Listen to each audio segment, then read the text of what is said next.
దేశం కోసం ధర్మం కోసం హిందూ జాతిని జాగృతం చేసేందుకు బజరంగ దళ కార్యకర్తలు సంసిద్ధంగా ఉండాలని బజరంగ దళ రాష్ట్ర కన్వీనర్ శివరాములు పిలుపునిచ్చారు.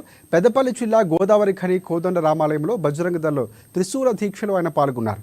నూతనంగా సభ్యత్వం తీసుకున్న 500 మంది బజరంగ దళ దీక్షాపరులతో ఆయన ప్రతిజ్ఞ చేయించారు.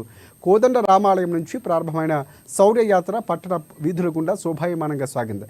హిందూ ధర్మ పరిరక్షణ కోసం సైనికుల్లా బజరంగ దళ కార్యకర్తలు అహర్నిశలు పనిచేయాలని నాయకులు కోరారు.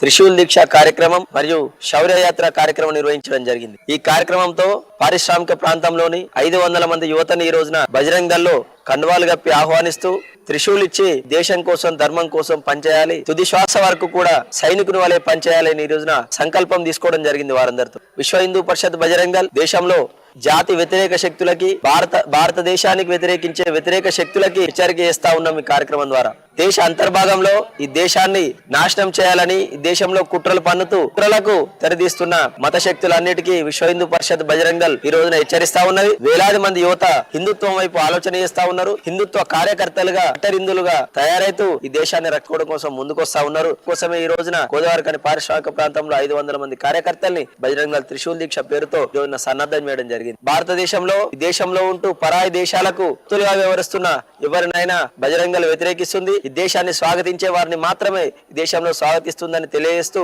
ఈ జిల్లా వ్యాప్తంగా కూడా గ్రామ గ్రామాన బజరంగ దళ్ విశ్వ హిందూ పరిషత్ విస్తరిస్తుంది. గ్రామ గ్రామాన కమిటీలు వేస్తూ బజరంగ దళ్ నూతన కార్యకర్తలను తయారు చేస్తూ దేశాన్ని రక్షించుకోవడం కోసం దేనికైనా తెగించే కార్యకర్తలను